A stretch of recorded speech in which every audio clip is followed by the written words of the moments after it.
The State Historic Commission has the right to come in and do it if they feel like there's an issue of concern out here. So, given all that, unless the Planning Commission specifically knows of a historic or archaeologic resource, so you've been out there and you saw a foundation from, the Revolutionary War, or you've been out there and seen something in particular, for that reason, the no is checked. People want to discuss that further, we certainly can. Next is, will any known endangered or threatened species of plant or animal be impacted by this project? Again, the applicant did a full KINDY search, and everything was clear, excepting Fish and Wildlife Service, in which case they acknowledged they would address an avoidance measure. Do not conduct this project activity within any 50 feet of any stream, river, or creek. They're going to be more than 50 feet away from the Perkiomen Creek, so they were clear on the Pennsylvania National Diversity Index. Next, is there a municipal zoning ordinance? The yes box is checked. Is this proposal consistent with the ordinance? The yes box is checked again. Does the proposal require a change or variance to an existing comprehensive plan or zoning ordinance? The no box is checked. Have all applicable zoning approvals been obtained? Yes. Is there a municipal subdivision and land development ordinance? The answer is yes. Is this proposal consistent with the ordinance? The answer is yes. It's actually been approved already. Is this contingent upon receiving plan environmental approval? Is this plan consistent with the municipal official sewage facilities plans? The Act 537 has this area being served by on-lot systems, so the box yes is checked here. Are there wastewater disposal needs in the area adjacent to this proposal that should be considered by the municipality? Nothing's been brought to my attention on Tracks Road. If somebody knows something I don't, please advise. Has a waiver of the sewage facilities planning requirements been requested for the residual tract? And the answer is no. This is a two-lot subdivision. There's one existing home. The existing home, they also do a FERC test, so they have an alternate location if there were to be some sort of failure of the system to the existing home. So no residual waiver was requested, and that's listed as no. That's my exhaustive review of your component 4A. And any questions, I'd be happy to address. We've all heard Carol's comments. Do you have anything for I just, at the time that we did the review, I just realized that they had not finished the septic system design, and I just wanted to make sure that you had a chance to look at that, comfortable with the way that design was put in juxtaposition between the detention basin and the Perkiomen Creek to ensure that there would be no future unforeseens that might pop up that would warrant a crop.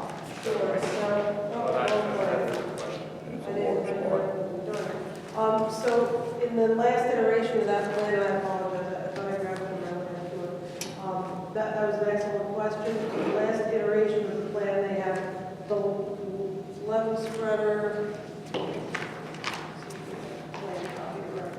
The level spreader was separated from the septic system on the last from the proposed septic system in the last iteration of the plan.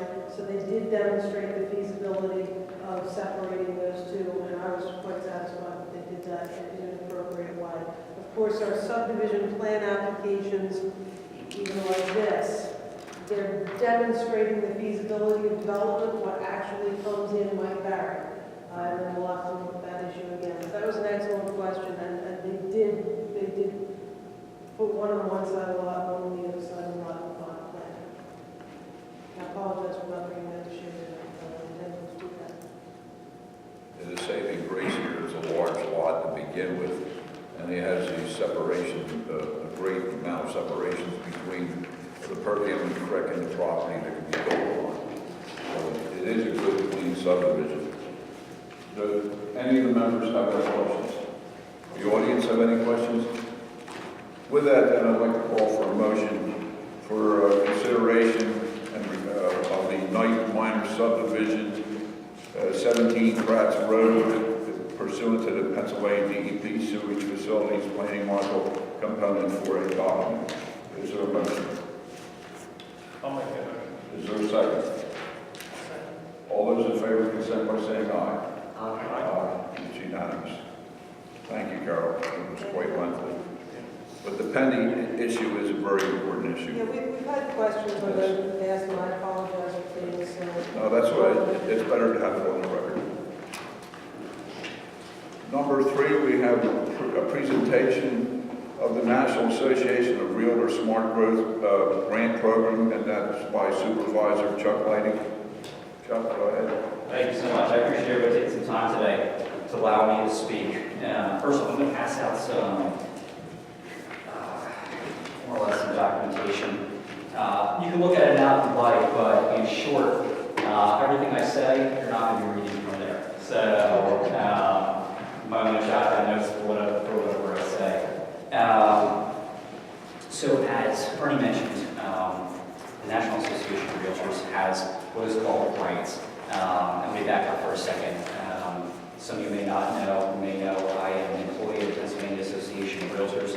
I have worked for the Association of Realtors on the local and state level for the past 11 years. When it comes to smart growth, I've done a number of different projects all across Pennsylvania when it comes to smart growth development, planning, what have you.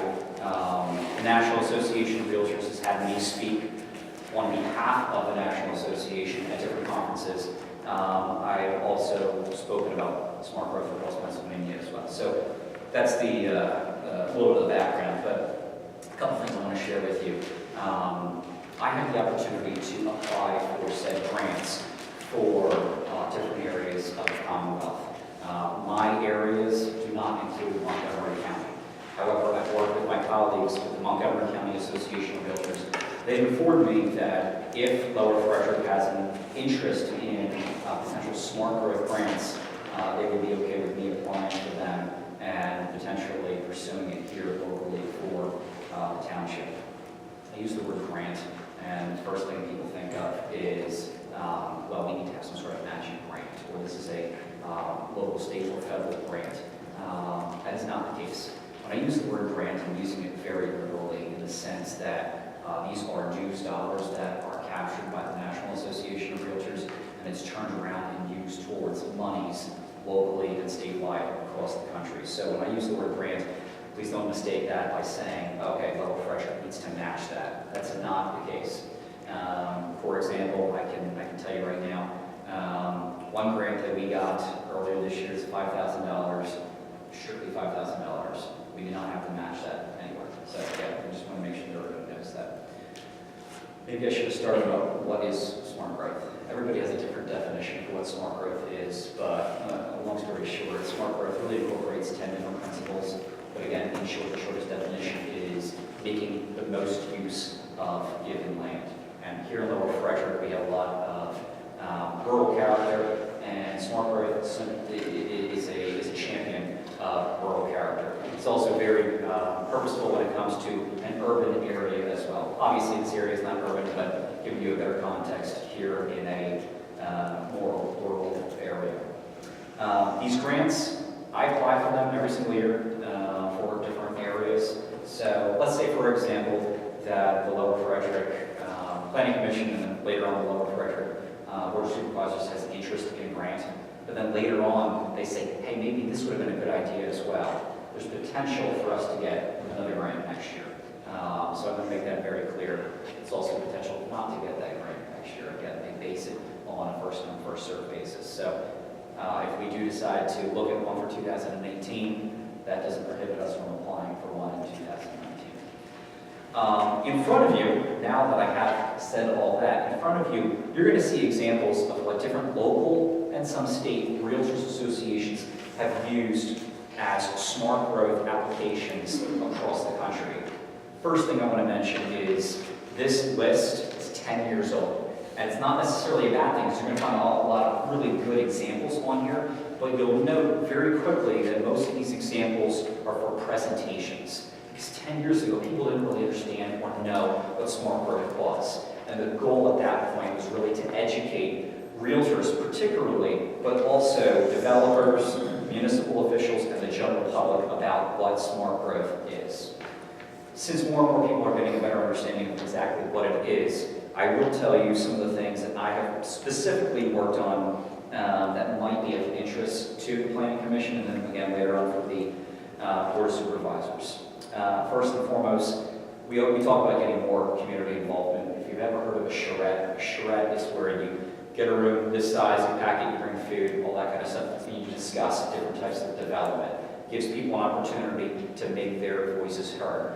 Free food helps a lot because it then encourages people to be there for 2-3 hours to discuss. Again, those monies can be used to pay for funding for food, also to pay for funding for potentially a speaker or two to talk. The monies can also be used towards the drafting of an ordinance or amending an ordinance. So let's say, for example, we're taking a look at an ordinance. There's obviously the costs that are associated with that, whether it's drafting a new one or amending a current one. These grant monies can help in offsetting or paying for the full cost of that. I've heard a number of individuals talk about having a local comprehensive plan. This could go towards the cost. I'm going to tell you right now, innovation comprehensive plan probably costs a little bit of money, but that was the overall process behind it. But some of these monies can go towards offsetting those costs as well. Most of the examples in here are trainings. I don't want to push away the idea of a training. If you feel a training would be most suited for all of us in the room, perhaps some other people, we can bring in an educated speaker. Just last year, I worked with a few different speakers. One was in the Danville, came to the Danville area to speak. Another person came to the Pottsville area. I've been working with my colleagues and bringing out some smart growth speakers down towards southwestern Pennsylvania. So again, we'll come anywhere as long as grant monies are available. And again, we've applied for grants and have obtained them to have more or less trainings so that people have a better understanding of what is smart growth and again, how to incorporate it. Speakers, again, we talk about speakers, and that's separate from the training itself. If we're looking just at a speaker to talk, we can certainly use that. And last but not least, polling. I think polling, I'm not trying to sway anybody, but I think polling is a good use of these types of dollars. And the reason I say that is because I just did it earlier this year in Tioga County. Tioga County is as far north central as you can get in Pennsylvania. Practically it is right above it, just north of it is the New York border. I worked with the executive director of the Planning Commission for Tioga County, as well as the 3 county commissioners up there, and our realtor members that are from Tioga County. And we did a public opinion poll via phone, so a survey of 400 residents to learn their thoughts on future development countywide. That's not to say that we can't do it here in Lower Frederick specifically. In fact, that's what I would suggest. Doing something for all of Montgomery County is not going to give us the answers that we're looking for here in here in Lower Frederick Township. So polling can involve a number of different facets.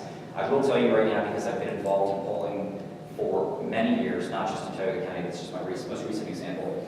Polling traditionally, only 1 in 10 people stay on the phone. We know that. We also take a look at usually a 400 person response rate. That gives us a good turnout. Plus, when you take a look at how many residents are here in the township, it's going to give us a good number as well. It does not take place all in one night. Usually takes place between 2 and 3 nights. Next question people usually ask me is, not everybody has landlines anymore, so we're only going to get a specific target audience. We use cell phones and landlines, a 50-50% split. So, again, it sounds like I'm selecting one because I just know polling so much, and I know it's something that we've been discussing at great lengths. Not just talking about planning. The last meeting we were at, we were talking about traffic. Traffic calming can certainly add in 2 or 3 additional questions that we feel might be necessary for the township to learn. Again, whatever the questions might be. Traditionally, people ask, do we tell all township residents what all the questions are going to be? Traditionally, we do not do that. Typically, it would probably be the Planning Commission as well as the Board of Supervisors, maybe 1 or 2 other people that are involved in the creation of the questions. And then from there, it gets put together, and this polling firm will then commence with the phone calls. So I'm going to stop for a moment, see if there are any questions. I do have a question. Go for it. At the last meeting, Plan Commission meeting, we had discussed the comprehensive plan. And one of the things that was mentioned is perhaps doing a mailer, like a mailer survey. Would that also fall under? Yes, it would. this? Absolutely. So you could do a mailer survey. I'm going to tell you right now, the response rate is even lower than the house. Well, you would think that, but I remember a few years ago, when the septic system survey, and we actually got what the response back. Okay. So just based on the history of Lower Frederick We can try it. residents, that might be a way to go, because as you said, not everybody has a cell phone, not everybody has a landline. We could try it, and if that's something that the Plan Commission Board of Supervisors prefers, we can certainly take a look at that. And again, I prefer a phone because I think you can get a true random sampling, but if the Planning Commission Board of Supervisors prefer something via mail, we can certainly take a look at that, and that would cover the cost for that as well. So I want to make that pretty clear as well. So their last meeting, when did we think we could, Crystal was going to give an overview of the 10th of December? Yeah, that's on 10/2. If I have a note here on my agenda, and she's going to give that to the Board of Supervisors at their meeting. It'll be approximately 20 to 30 minutes long. So, That's probably the carpet works as far as how to gather the residents' information, but I think these are all good ideas to facilitate the question and answer. I think really when you do the comprehensive plan review, it's not one of those things that gets everybody excited because they don't understand it.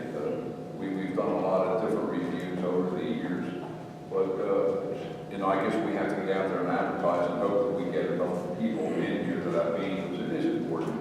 And just seeing that we can't put everybody in the township in here, even if we only have one member from a household, we can get a packed house here. But at least we're trying to get that word out to go that Crystal's willing to spend her time doing that comprehensive plan review, and she's going to get it. I think that'll mean a lot.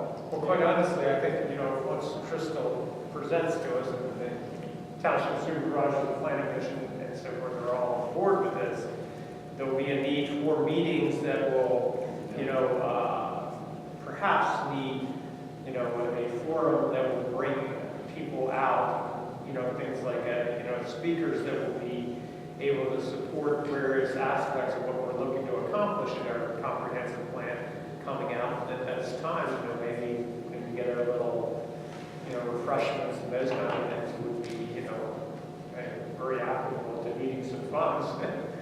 So I think that's a very good thing. That's a good idea. Any other questions? If I'm hearing everything correctly, we'll wait until the presentation on October 2nd. With your permission, perhaps we can re-entertain this discussion at the following Planning Commission meeting to discuss perhaps what we're thinking of in terms of appetite. Because again, I'm all about free money. And when I say free money, I don't want to use taxpayer dollars to do something that we can get elsewhere.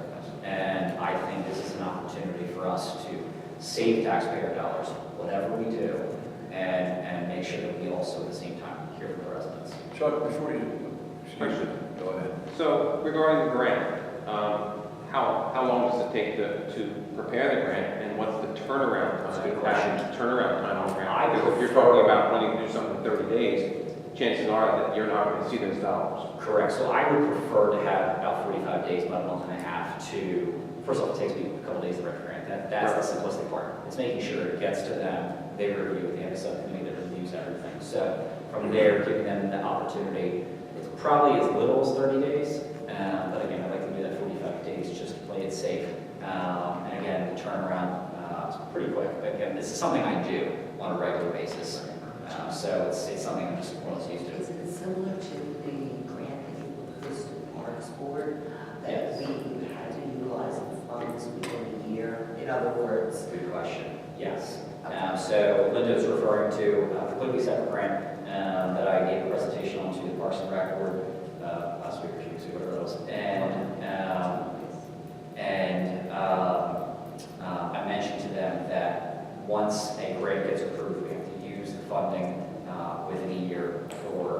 expires. So again, that would be the same for us.